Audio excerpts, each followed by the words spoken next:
लेखनी को गोभक्ति गो उपासना पर केंद्रित करेंगे तो निश्चित ही पूरे राष्ट्र में उसका दिव्य प्रभाव आएगा और आना चाहिए। श्री वृंदावन बिहारी लाल की जय। जय जय श्री राधे।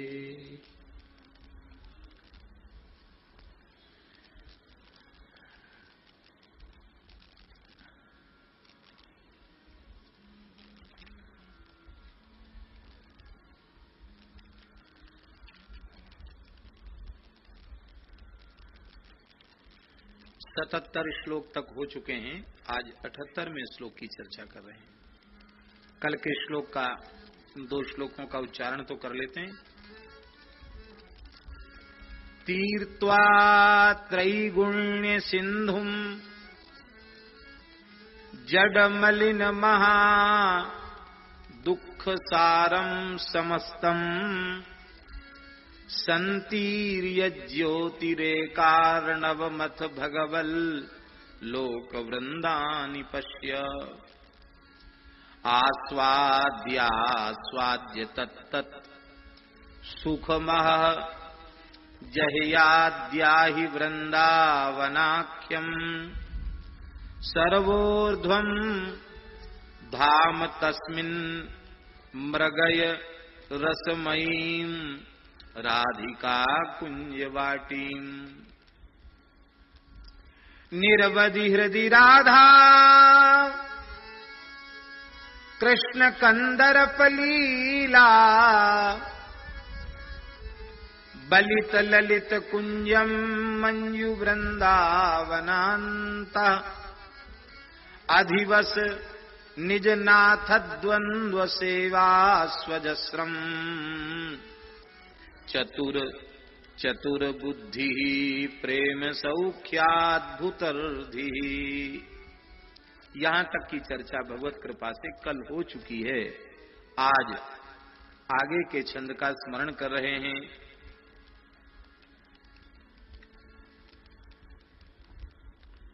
देखिए,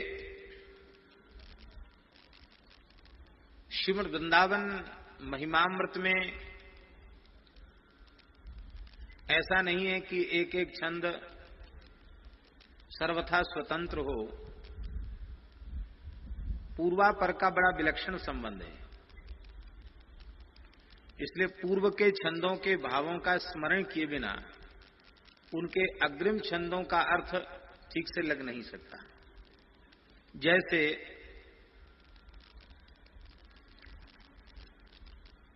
पहले श्रीमद् वृंदावन में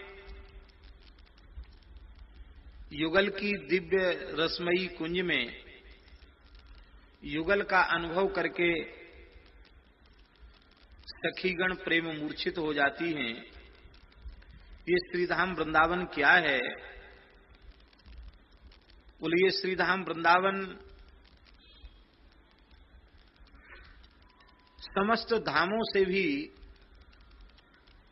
सर्वोपरि प्रतिष्ठित है, विराजमान है। और इस धाम की दिव्यता की अनुभूति उन भाग्यशाली साधकों को आचार्यानुग्रह से, भगवद अनुग्रह से, धाम की कृपा से होती है, जो जड़ता, मलिनता से सर्वथा विमुक्त होकर, विरहित होकर के गुणातीत अवस्था को प्राप्त करते हुए सत्वरजतम इनसे भी ऊपर उठ करके जीवन मुक्तावस्था का अनुभव करते हुए अपने तीव्रतम त्याग और वैराग्य से ब्रह्मलोक पर्यंत सुखों से अपने मन को हटाते हुए प्रकृति मंडल के उस पार विरजा स्नान के अनंतर दिव्य देह ज्योतिर्मय धामों को पार करते हुए दिव्य देह प्राप्त करके श्री वृंदावन का ही साक्षात्कार करते हैं। और वह जो त्रिपाद विभूति में विराजमान विरजा के उस पार नित्य गोलोक में अवस्थित जो वृंदावन है, वही वृंदावन श्री किशोरी जी के अनुग्रह से इस भूमंडल पर प्रकट है। वह नित्य धाम और इस धाम में अणुमात्र भेद नहीं है, यही है वह, इससे भिन्न नहीं है। ऐसे दिव्य धाम में प्रवेश करके और किसी प्रवृत्ति में अपने मन को नहीं लगाना चाहिए। श्री राधा रानी की रसमयी जो कुंज वाटी है, उसका अन्वेषण करना चाहिए, उसकी खोज करनी चाहिए।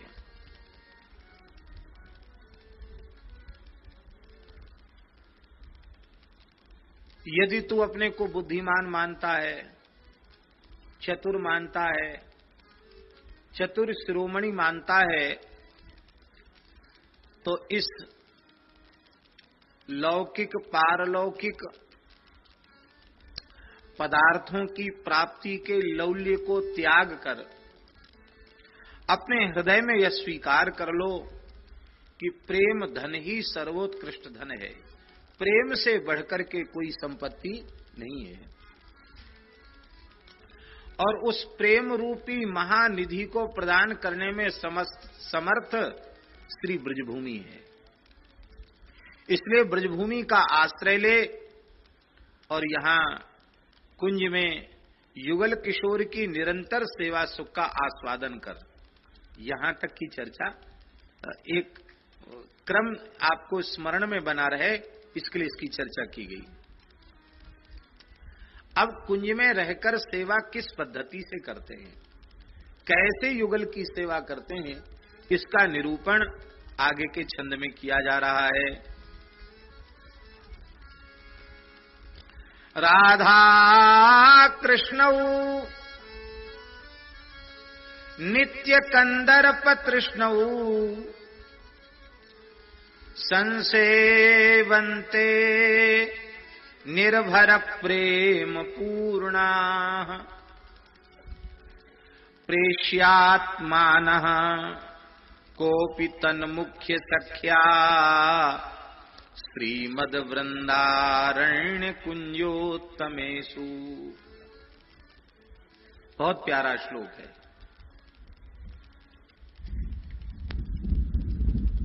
ये सामान्य जीवों की बात नहीं है। कोई महाभाग्यशाली जो रस बड़े बड़े अमलात्मा बिमलात्मा योगींद्र महामुनींद्र परमहंसों को भी दुर्लभ है,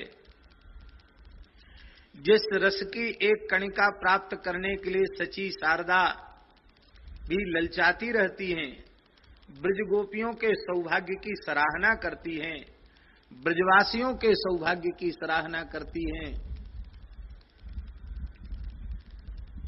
वेद गर्भ ब्रह्मा जी भी ब्रजवासियों की कृपा की भीख मांगते हैं। क्यों मांगते हैं? कि इनकी कृपा के बिना प्रेम की प्राप्ति दुर्लभ है। नाभाजी ने कहा, घोष निवासिन की कृपा सुर नर वांछत आदि अज बाल वृद्ध नर नारी गोप हों अर्थी उन पादरज। चाहे बालक हो, वृद्ध हो, नर हो, नारी हो, गोप हो, गोपी हो, नाभाजी कहते उनकी चरण रज के हम प्रार्थी हैं। उनकी चरण रज हमें मिले, आपको मिले। अरे बोले हम कौन सी चीजें, ब्रह्मा जी भी इनकी चरण रज प्राप्त करना चाहते हैं, क्योंकि इनकी कृपा के बिना प्रेम की प्राप्ति संभव नहीं है। इसलिए भैया हाथ जोड़कर प्रार्थना है, ब्रजवास अत्यंत दुर्लभ है। श्री जी की कृपा से, संतों की आचार्यों की कृपा से सुलभ होता है, पर ब्रज में रहकर एक सावधानी रहनी चाहिए, हमारे द्वारा ब्रज के किसी भी जीव को कष्ट न पहुंच जाए। ब्रजवासी मनुष्य नहीं, कोई कीट पतंग भी हमसे व्यथित न हो, दुखी न हो, ब्रज की लता पता भी हमारे द्वारा छेदित न हो, ब्रज का कुंड, ब्रज के सरोवर, ब्रज के पर्वत, ये सब ठाकुर जी की नित्य विहार स्थली हैं। इनकी सेवा शुश्रूषा हमारे द्वारा हो, इनके प्रति किसी भी प्रकार का अपराध न बने। ब्रजवासियों के प्रति अपराध से बचते हुए और ब्रज में वास करना चाहिए। ब्रज की प्रत्येक वस्तु को, चाहे वह जड़ हो चैतन्य हो, उसे श्री कृष्ण का प्रत्यक्ष स्वरूप मान करके सेवन करना चाहिए।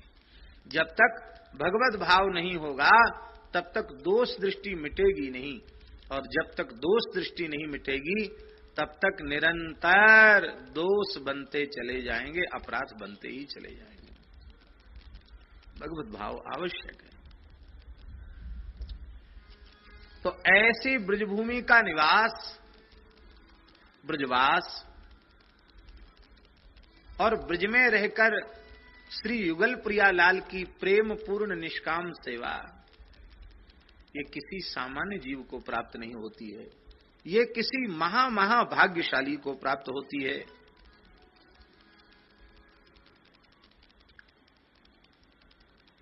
ऐसे जो भक्त हैं, जो प्रगाढ़ प्रेम के भाव में भरे रहते हैं,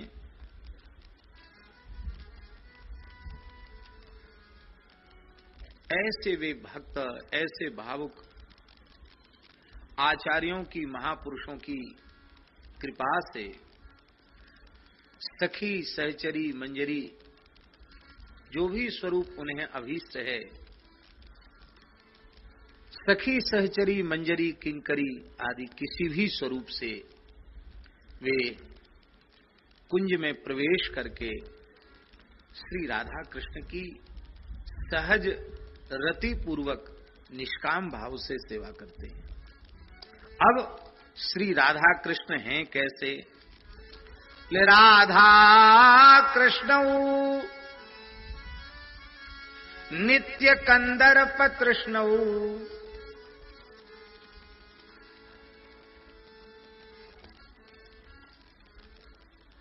ये राधा कृष्ण जो वृंदावन के हैं,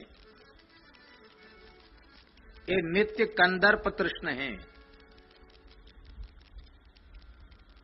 कल हमने इस विषय की चर्चा की थी कि कंदर्प शब्द सुनकर, अनंग शब्द सुनकर, काम शब्द सुनकर घबराना नहीं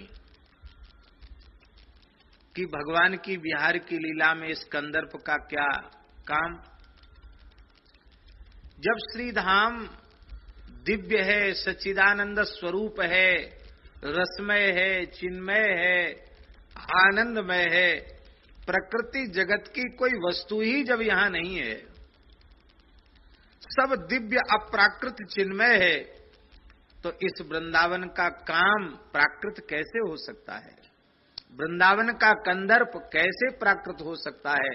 वृंदावन की रति प्राकृत कैसे हो सकती है? संभव ही नहीं है। इसलिए युगल प्रिया लाल वे निरंतर कंदर्प तृष्ण रहते हैं, और इस माने प्रिया जी को लाल जी से मिलन की उत्कट अभिलाषा निरंतर बनी रहती है, और लाल जी को प्रिया जी से मिलने की निरंतर उत्कट अभिलाषा बनी रहती नहीं, निरंतर वृद्धि को प्राप्त होती रहती है। तो क्या मिलन नहीं होता है? मिलन तो होता है, लेकिन प्रेम की ऐसी अनुपम अवस्था है कि मिले ही रहत मानो कबहू मिले ना, मिले ही रहत मानो कबहू मिले ना, तुव मुख चंद चकोर ये नैना, मिले ही रहत, निरंतर मिले रहते हैं। लेकिन मिले रहने के बाद भी मिले ही रहत मानो कबहू मिले ना।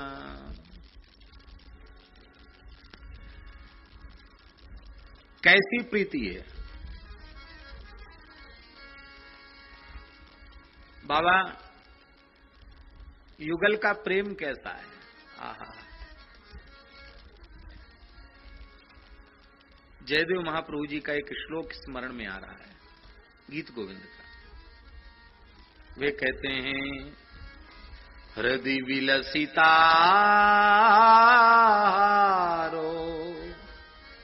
नायम भुजंग मनायका कुवलय दल श्रेणी कंठे न सागर लज्जुति मलयज रजो नेदम भस्म प्रिया रहिते मयि प्रहरन हर भ्रांत्या नंग क्रुधा किमुधावसी।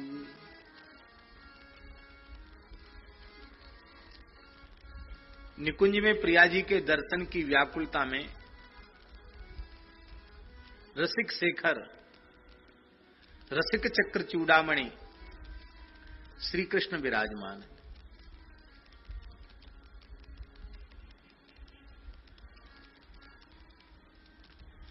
एक एक क्षण युगों के जैसा बीत रहा है। युगायितम निमेषेण, ये स्थिति हो रही है। दर्शन की, मिलन की व्याकुलता बढ़ती चली जा रही है। तो ठाकुर जी कह रहे हैं, अरे काम, अरे कंदर्प, तेरी शंकर जी से पुरानी दुश्मनी है।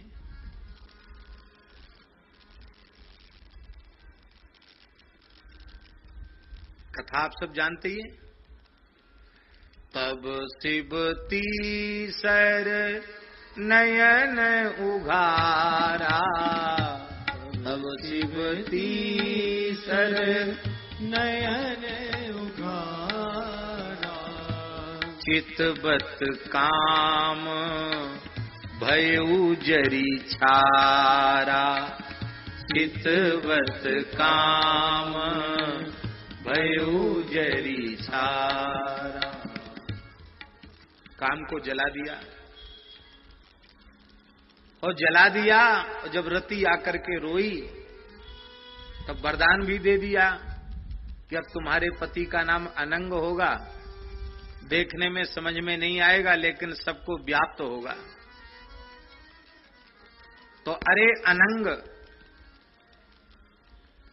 लगता है तू शंकर जी के कोप से अनंग हो गया, भस्म हो गया, फिर उनकी कृपा से अनंग हो गया, लेकिन अभी भी तूने शंकर जी से दुश्मनाई छोड़ी नहीं है, शत्रुता का त्याग नहीं किया है। प्रहर न हर भ्रांत्या, तू मेरे ऊपर प्रहार कर रहा है, क्यों? हर भ्रांत्या, तुझे भ्रम हो गया कि मैं ही हर हूं, शिव हूं। मैं शिव नहीं हूं।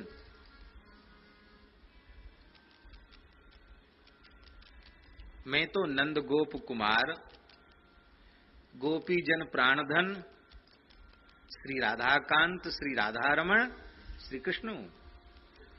तू क्यों भूल कर रहा है? हृदय बिलसिताहारो नायम भुजंग मनायका। मेरे हृदय में ये हार पड़ा हुआ है, तू लगता है, समझता है कि ये भुजंग है, सर्प है। ये सर्प नहीं है, ये सुंदर बेला, जूही, चमेली, मालती आदि के पुष्पों से गुथा हुआ हार है। तू उसे सर्प का हार समझ रहा है। नील कमल पुष्पों की माला मैंने कंठ में धारण की है। क्यों? बोले प्रिया जी के ताप से बचने के लिए, शीतलता के लिए। तो मेरे कंठ में जो नील कमल की माला है, उसको देखकर तुझे भ्रम हो रहा है कि ये नीलकंठ है। मैं नीलकंठ शिव नहीं हूं, ये तो नील कमल है, ये गरल नहीं है, ये विष नहीं है। श्री प्रिया जी के ताप से बचने के लिए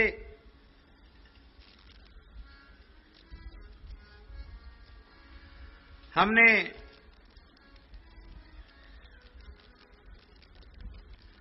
अपने श्रीअंग पर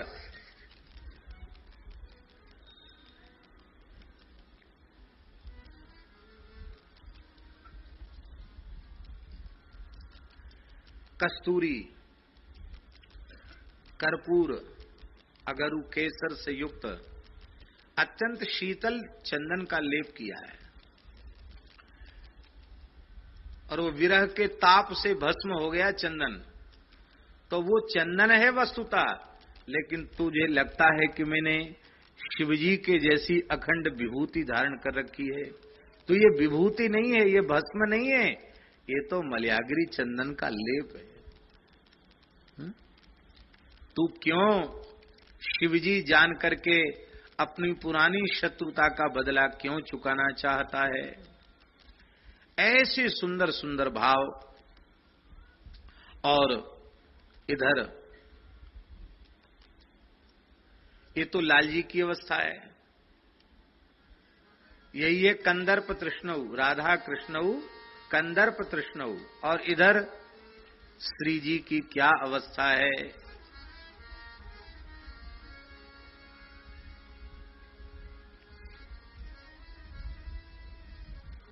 सखी आकर कह रही है, श्याम सुंदर तुम ही व्याकुल नहीं हो, तुम्हारे लिए श्री किशोरी जी भी अत्यंत व्याकुल हो रही है।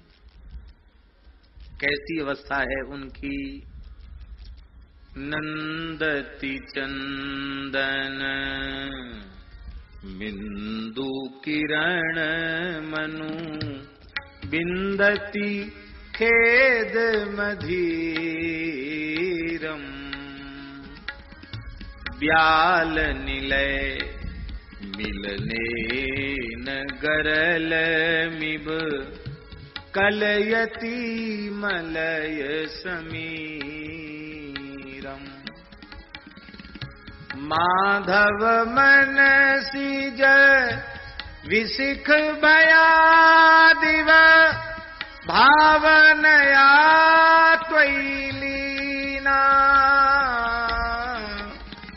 साविरहे तब दीना, दीना साविरहे तब दीना, दीना साविरहे तब दीना।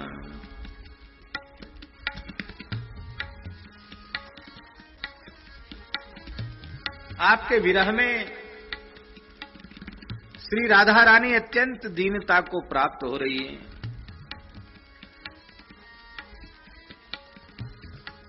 चंद्रमा की किरण भी शीतलता नहीं दे रही है।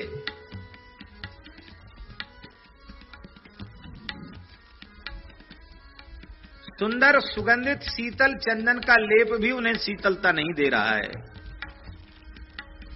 शीतल मंद सुगंधित समीर भी विष के समान लग रही है।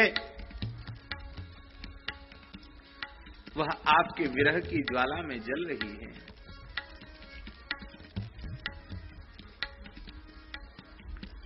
कैसी स्थिति है?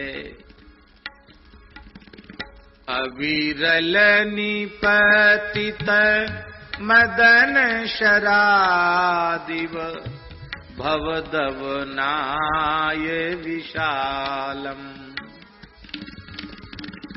स्वहृदय मर्मणि बर्म करोति, सजल नलनी दल जालम,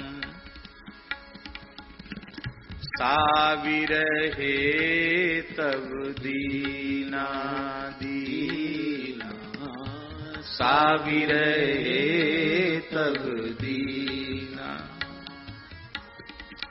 आपकी मिलन की व्याकुलता जन्य जो काम है वह इतना दग्ध कर रहा है अंतर मन को कि आपकी मनमोहनी प्रतिमा को, स्वरूप को, झांकी को वे निरंतर अपने हृदय में धारण करती हैं और फिर व्याकुल होती हैं कि मेरे प्राण जीवन धन तो अति सुकुमार हैं, परम मनोहर हैं, और ये विरह की आग उन हृदय विहारी कुंज विहारी को कितनी पीड़ा पहुंचा रही होगी। तो वे यमुना जी के जल में आर्द्र जो कोमल कोमल पत्ते हैं उनको अपने वक्षस्थल पर आच्छादित कर रही हैं, मानो आपको ताप से मुक्त करना चाहती हैं। अपने विरहजन्य ताप में भी आपके ताप की अनुभूति वो कर रही है, आपके दुख का विचार कर रही हैं। दीना साविरहे तब दीना, दीना साविरहे तब दीना। कुसुम विशिख शरतल्प मनल्प विलास कला कमनीयम। व्रतमिव तव परिरंभ सुखाय करोति कुसुम शयनीयम। शयनीयम साविरहे तव दीना, दीना साविरहे तव दीना। उनको विरह के ताप से बचाने के लिए कोमल कोमल पल्लव जल से सिंचित करके कमल के दल, जलयुक्त कमल के दल उनको और सुंदर सुकोमल कुसुम उनको बिछा करके सेज बनाई गई है। लेकिन आपके मिलन की व्याकुलता ऐसी है कि वे कुसुम के दल भी ऐसे चुभ रहे हैं श्रीअंग में, मानो कोई सरसैया पर पड़ा हुआ हो। साविरहे तब दीना, दीना साविरहे तब दीना। बहती चचलती बिलोचन जलधर मानन कमल मुदारम। विधुमिव विकट विधुम तुददंत दलन गलितामृत धारम, धारम साविरहे तब दीना, दीना साविरहे तब दीना। नेत्रों से इतना अश्रुपात हो रहा है, श्री जी का मुखचंद्र आज ऐसे हो रहा है जैसे पूर्ण चंद्र को राहु ग्रस ले और चंद्रमा मलिन हो जाए, ऐसी अवस्था हो रही है। बिलखति रहसी कुरंग मदेन भवन्तम समसरभूतम। प्रणमति मकर मधो विनिधाय करे च शरम नवछूतम। साविरहे तब दीना, दीना साविरहे तब दीना। अभी हम बोल रहे थे ना वृंदावन दिव्य है, तो वृंदावन का कंदर्प भी प्राकृत नहीं है। यहाँ जयदेव जी स्पष्ट कर रहे हैं, बोले श्री जी अपने हृदय में कूर्चिका से काम की छवि अंकित कर रही है, चित्र बना रही है। कौन है काम? बोले कृष्ण ही कंदर्प हैं। वृंदावन के कंदर्प कृष्ण ही हैं और वृंदावन की रति श्री राधा ही है, और कोई दूसरा नहीं है। यहाँ कोई कंदर्प और कोई रति नहीं है। यहाँ के कंदर्प कृष्ण हैं और यहाँ की रति श्री राधा है। तो राधा रानी कंदर्प के रूप में, काम के रूप में अपने हृदय पटल पर आपका चित्र अंकित कर रही है।